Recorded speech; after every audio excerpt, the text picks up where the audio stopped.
It is so good to be here.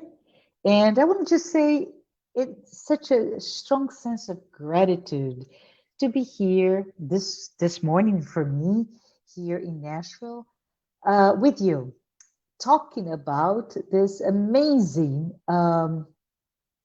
book, as I mentioned, right? And I just wanted to say before we keep going that I would love to take a moment to ask for all of us to be aware and in connection, in conjunction with all the benevolent spirits, the spirits of light, all the energy between us and God, all that is good in the universe, to be with us today, to enlighten us, to inspire us throughout this journey. What is our journey specifically that I'm talking about? Because I'm going to be talking a lot about journeys, but specifically I'm talking about this journey about this study club. We're halfway through it, right? And as you know, we come every Sunday. We are on the 14th chapter of the book from the psychological series by spiritual author Joanna de Angelis. It's such an amazing message of love, a message that is quite powerful, quite impactful to me specifically. And the book that we're talking today is, as we know, the Wake Up and Be Happy. So as you can see in this slide, we see what we're going to cover today. Today is the 17th of July, and we're covering a chapter behavior, right? So what is that we're going to talk in terms of behavior? Such a broad topic, you may think, and simply put, we are here to talk about your body, your soul, our interactions between the two of them, the interaction, actually, interdependency between our mind, our brain, our behaviors, how our thoughts and actions interact and impact our happiness. So, a lot of content. We're just going to go through very quickly, just some thought. Food for thought, if you will, so that I inspire you to get the book and read the chapter, if nothing else. So, in the next few minutes, we will go over our mind, our brain, and our behavior. So, let's go to the next slide. Just as a I'll change the slide. Give me just a second, everyone. So here, when we talk about mind, right, our mind, and this is such a very difficult, complex, not difficult, but complex topic in itself. And I pause to ask, why? Why is Joanna introducing a discussion of mind and brain when she's actually talking about behavior, right? And I mentioned just previously that it is the interaction of mind and brain and behavior, those three, how they are connected. And when we think about it, we see that the result of that interaction, simply put, the result of that interaction is evidenced through in our behavior. So Joanna brings us this concept that the ideals, our dreams, our pursuit, all of them, everything that we want, that we aim to get, it will be reached when we in this path I mentioned to you, right? It's all about the path toward perfect happiness. When we are there, we have reached the state of a happy inner self. When we're there, ourself will command what she calls this here, which is our equipment. And if I break down this concept that is introduced in this chapter, is simply put the idea of the synchronicity, right? And when I say the happy inner self, we can emphasize the happy, right? So it's the synchronicity between an enlightened mind and the brain, right? And when that synchronicity happens, we will live a life where all of our behaviors reflect who we are at that state of enlightened and happy self, right? So all of that is then expressed through qualities of behavior that can be considered indeed enlightened. So, what are some examples of how this can happen? And I have to say here, Joanna gives an example that speaks to me more than any other example. She talks about, as an example, kindness. And if we stop to think about the behavior, right, the act of kindness, the behaviors that kindness express, the whole notion of being a kind person, right? It is someone is expressed in a very authentic manner, the expression of love. Love oneself, love the other. It, a kind person is one who's gentle, who is understanding, who is respectful. And the downstream of that example for me are that kind person is also a patient person, right? And that person is patient with life, with this planet and the context that we live in. Many of us are not. That's why I bring that to us. Many of us are so impatient. Why do we have to have so much conflict? Why are we not better? Well, let's be patient. Let's be kind, even when we don't see kindness in the other, right? So that patience is then felt toward ourselves with our own failures, our own imperfections, but also patience with the other. And the other means everything, nature, organizational structures, countries, nations, conflict, all of it. Let us be patient when we're also kind. And the other one, the example that comes to my brain is the sense of tolerance, right? Acceptance as we are. And when we're tolerant, we're forgiving. When we're tolerant, we're loving. And we love myself, we love the other, and we love mostly all of this cosmos in its constant state of evolution.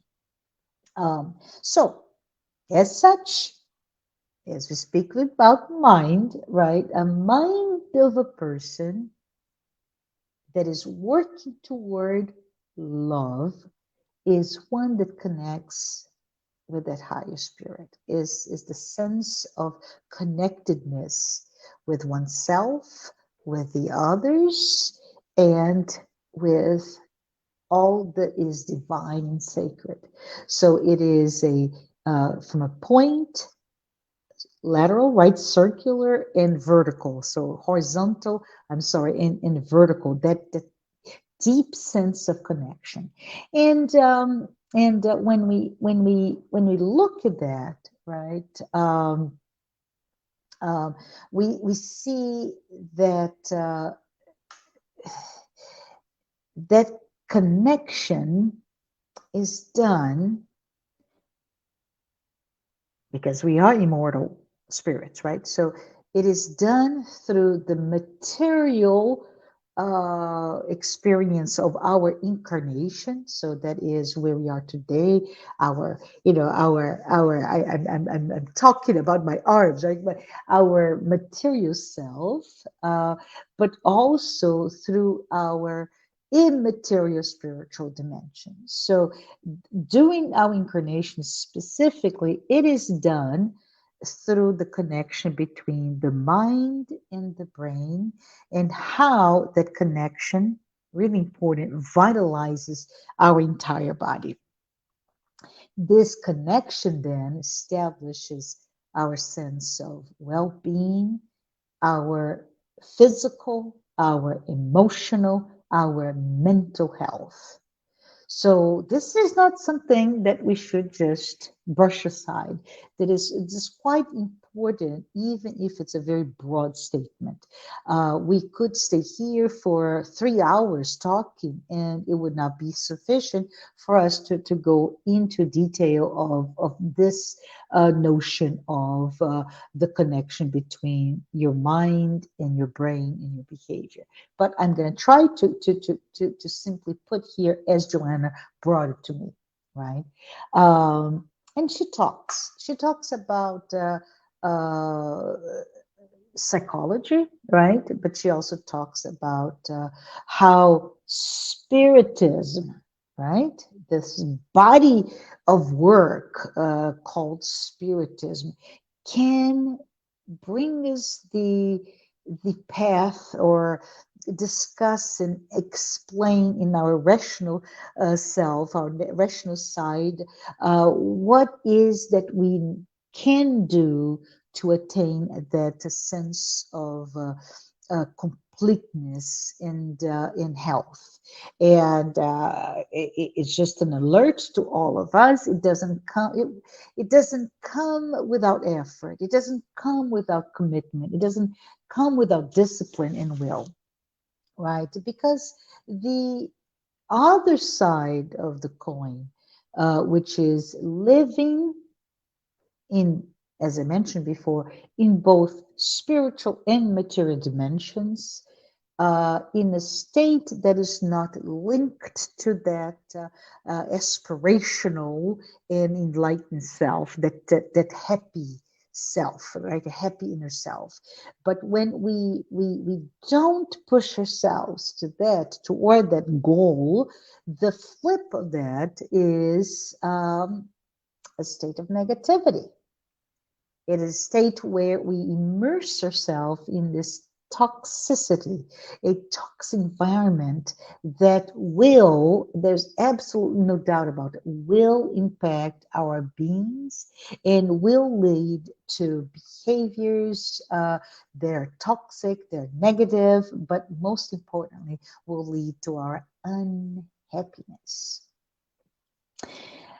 In this case, some easy examples include, gossip, right?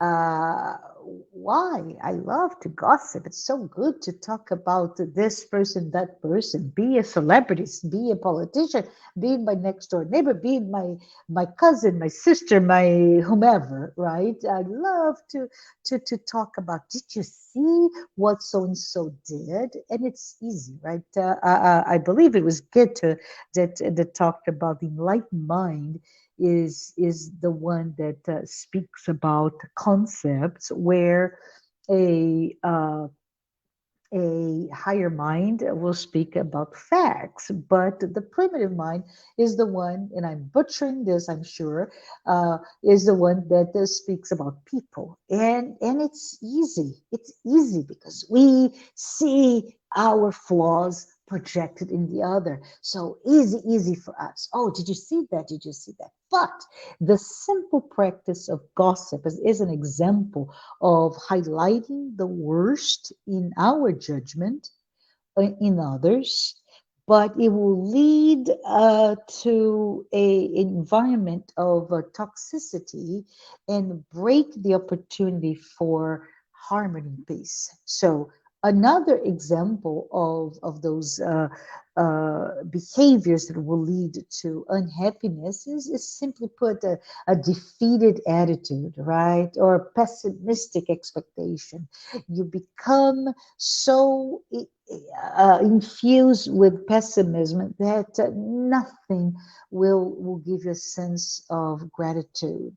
Not your family, not your friends, not your community, your professional life. Nothing will take you away, remove yourself from that sense of defeat, of pessimism. And of course, from a mental health perspective, we start to see that in the terrible state of the number of individuals that it may include me and you, right? That are defeated, they're pessimistic, have a pessimistic attitude about life, but really dealing with sadness that can lead into the depression and so on and so forth. So those polar opposites, a very optimistic versus a pessimistic, are the two areas that she brings to us. But it is really, really noteworthy before we move on to remember that we are immersed in what she calls the cosmic thought. And I'd love to really go deep into this. So this goes to my invitation to you. Read the book, read chapter 14, because the notion of cosmic thought, which is we are immersed in the whole, and as such, we influence, but are also influenced by everything. As part of it, we should consider what we need to do to indeed be in complete harmony.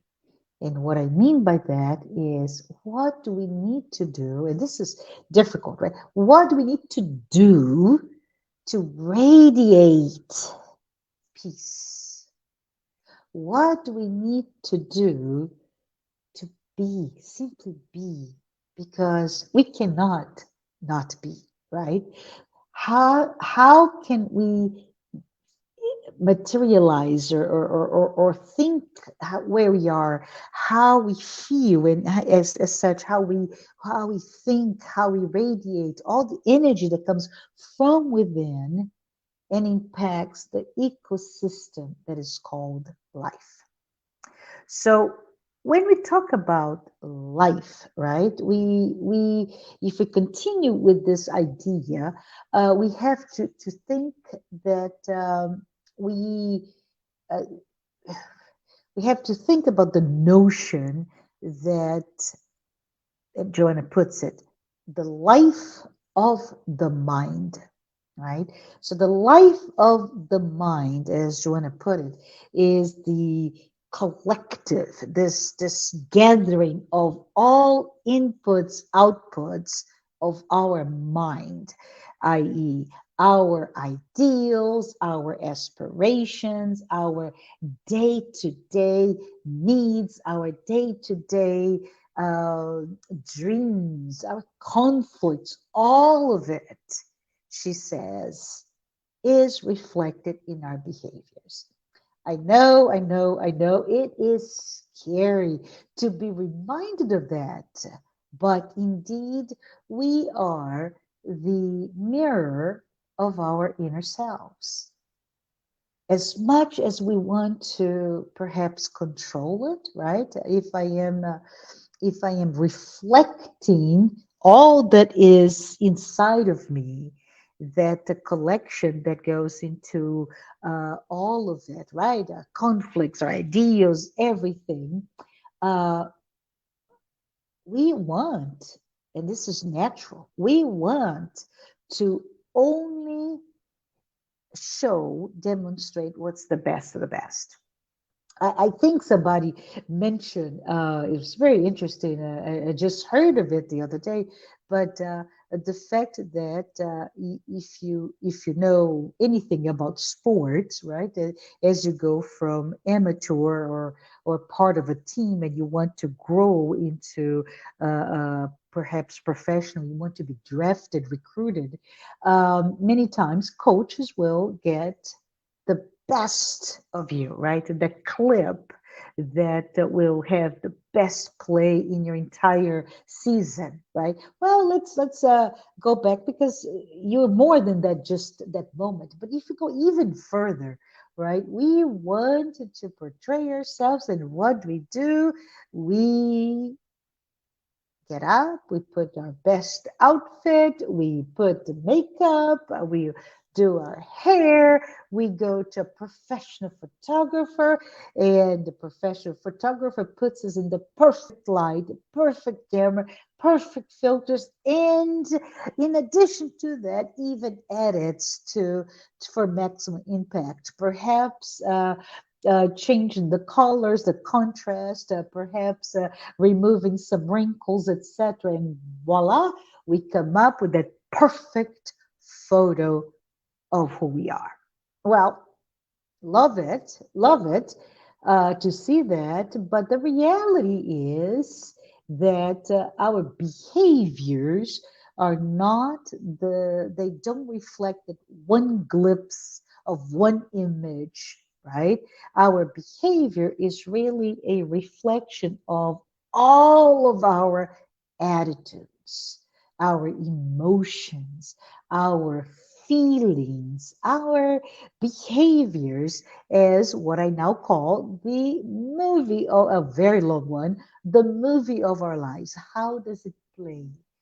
How do we show up, right? In the midst of everything going well, how do I react? If everything goes poorly, be it in a crisis, be it in a moment of stress, how do I show up?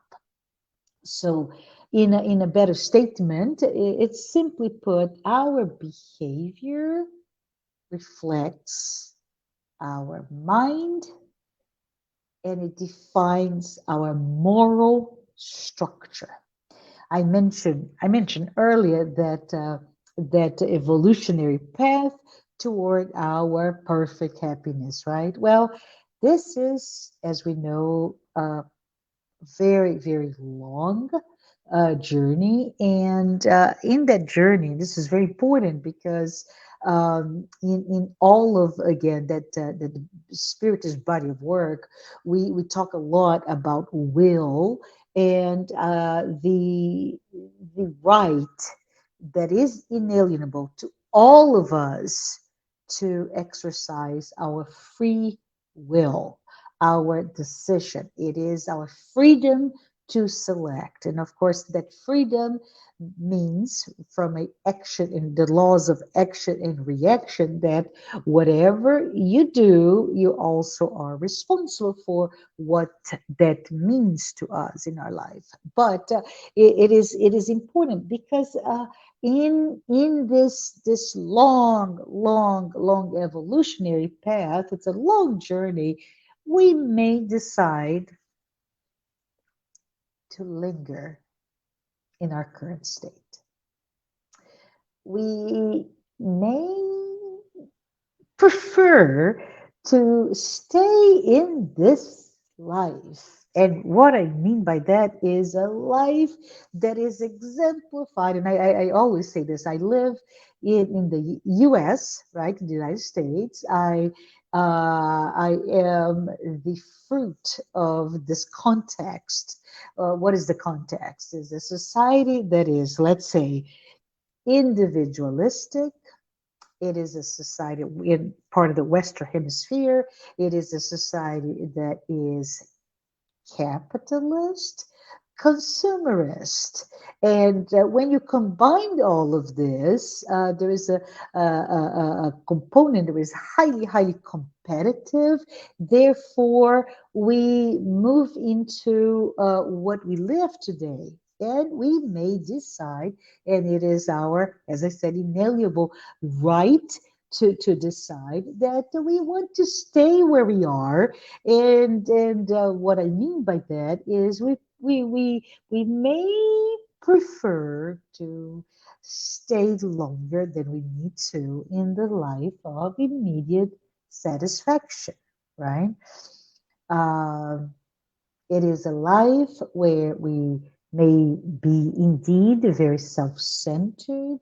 Our behaviors reflect that, and it is evident in, unfortunately, in the explosion of conflict seen today through social media, right? Everyone has the right to have an opinion. Therefore, everyone reacts to everyone. And the unfortunate byproduct of that is cyberbullying at a level that is completely unexpected. It is experienced almost constantly by everyone that has the desire to react to a post, to a whatever. And Joanna tells us that when we prefer to stay in this very early, which is it is very early stage of our human condition, we unfortunately will also struggle because we will suffer pain of all kinds. And when we try to say, but I want to be loved, I want to be accepted, which we all do, we adapt, right? But we adapt often to fads of behavior, fads of looks and body types, and all of it. It is so superficial. Uh, the other alternative, my friends, is the commitment to inner growth.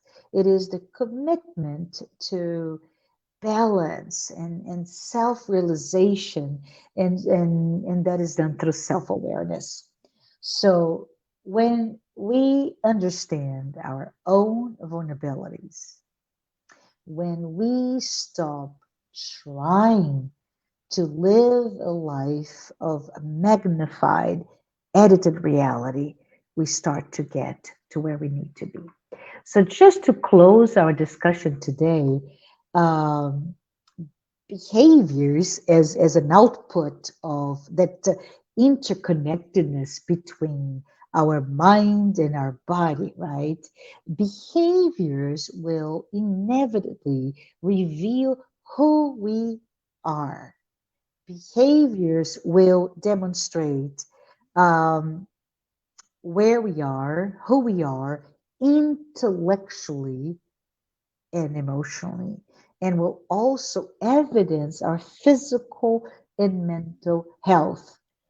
No one, no one can attain self enlightenment and that perfect happiness if we are unwilling to make an effort, especially when we face our social and personal challenges. So, with that, I just want to say today we bring a simple yet complex idea that the interaction between mind, body, spirit, matter is one that it is unfortunately un doable, right? We cannot not have those interactions, and we need to look at who we are, how we are, with the sense of a brave courage,